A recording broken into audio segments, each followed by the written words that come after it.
자기에게 은혜를 갚으려고 노력하는 마음은 반드시 예전에 받았던 은혜의 크고 작음에 비례해서 더 간절해지는 것이 아니라 때로는 왕왕 은혜를 받은 사람의 인품에 비례한다고 생각된다. 아무리 큰 은혜를 입었다 하더라도 인품이 그릇된 사람은 그 은혜를 잊는다. 은혜를 원수로 갚지는 않으면 오히려 다행일까. 인품이 올바른 사람은 작은 도움이라도 기억할 줄 알고 보답하고자 마음속에 간직한다. 그러므로 보은하고자 노력하고 고마운 마음을 잊지 않고 있는 사람을 보면 과거 그 은혜가 어떤 것이었는가를 생각하기에 앞서 고마움을 잊지 않고 있는 그 사람의 인품이 더 인상에 남는 것이다.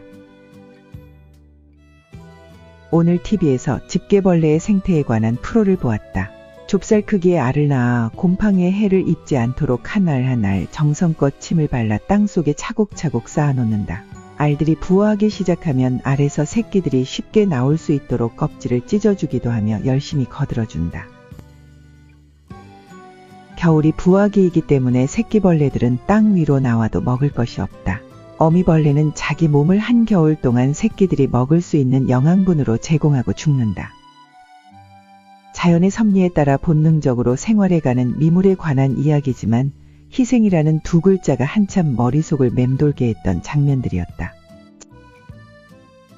헤아릴 수 없이 많은 집게벌레들이 그 겨울의 봉산이 희생이니 하는 말 한마디 없이 선전도 없이 그렇게 새끼들을 위해 땅 밑에서 기꺼이 죽어가고 있다. 인간이 어떤 희생을 하더라도 그 벌레를 따라갈 수 있을까? 하찮은 미물의 생태를 가지고 너무 거창하게 생각하는 것 같이도 느껴지지만 참으로 인상 깊은 이야기여 장면이었다. 어제부터 백일홍이 꽃망울을 터뜨리기 시작했다. 고양이 앞에 쥐라는 표현이 있다. 하지만 만약 고양이를 묶어놓고 그 앞에 쥐가 지나가도록 하고 쥐가 지나갈 때마다 고양이에게 전기 충격을 가하면 그 고양이는 쥐만 봐도 도망가려 한다고 하는 조건 반사에 대한 실험 이야기가 재미있게 생각되었다.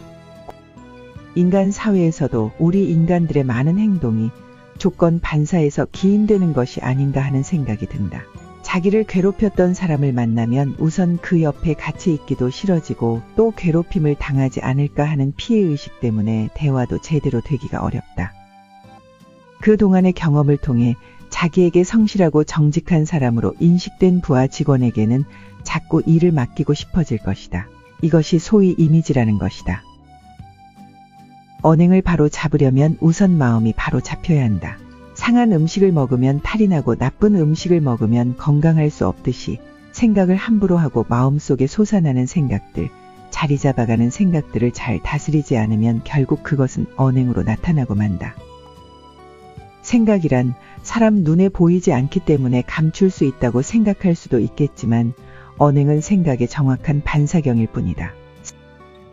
마치 전쟁터의 한가운데서 싸우듯 정신없이 바쁘고 신경 쓸 곳 많고 할 일이 너무 많은데 시간은 없고 이렇게 사는 것이 내 팔자인 모양이다. 어제만 해도 하루 종일 그렇게 바쁠 수가 없었다. 어제 기념회를 찾아온 기자는 그나보가 짜임새 있게 잘 만들어졌다면서 그 내용을 기사 속에 많이 인용했다고 한다. 왜곡에 대한 문제, 이제 다 해결된 것이나 마찬가지이니 걱정할 필요가 없다면서. 가장 도와야 할 사람들이 고통의 원인이 되고 있다는 것은 북한이 그 어느 곳보다도 가장 남한을 괴롭히고 남한에게 고통을 주고 있는 이 국가적 현실과 흡사하다. 바람이 몹시 불고 음산한 날이다. 노랗게 잎이 변해가는 마당 한가운데의 백일홍을 바라보면서 가을이 깊어감을 느낀다. 나뭇잎이 노란기 때문에 가을인 것이 아니라 가을이기 때문에 나뭇잎이 노랗게 변한 것이다. 일. 쉴 새 없이 너무 일에 쫓기다 보니 긴장 때문에 잠이 잘 오지 않는다. 역대 통치자의 업적평가 조사 결과를 실은 이번 주간조선지를 상이용사회에선 첨부나 사서 회원에게 돌렸는데 모두 기뻐하며 이번 10주기 행사에도 모두 참석한다고 한다. 연금에서 어떻게 성금을 내는 방법이 없겠는가 하면 회원들이 전화를 많이 해온다고 한다. 그 말을 듣고 눈시울이 뜨거웠다. 80년도 이전에 새마을 운동에 참여했던 지도자들이 모임에서도 찾아와 우리 홍보책자들을 많이 가져갔고 전라도 경상도 지도자들도 모두 올라온다고 한다. 그 명단을 받아서 우리가 초대장을 전부 내기로 했다. 기념사업회 사무실은 완전히 시장 바닥 같아 정말 행사를 앞두고 그 분위기와 열기가 대단하다. 임원, 회원들도 너무나 바빠서 죽으려야 죽을 시간도 없다고 한다.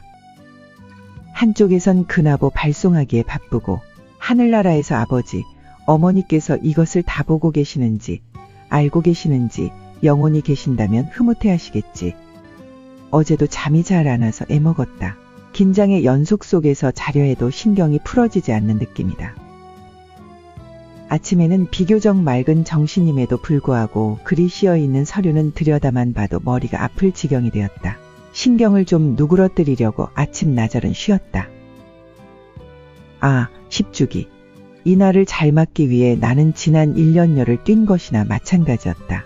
그러한 노력이 없었을 때 과연 아버지는 역사는 어찌 되었을 것인가. 다만 아찔한 생각이 들 뿐이다.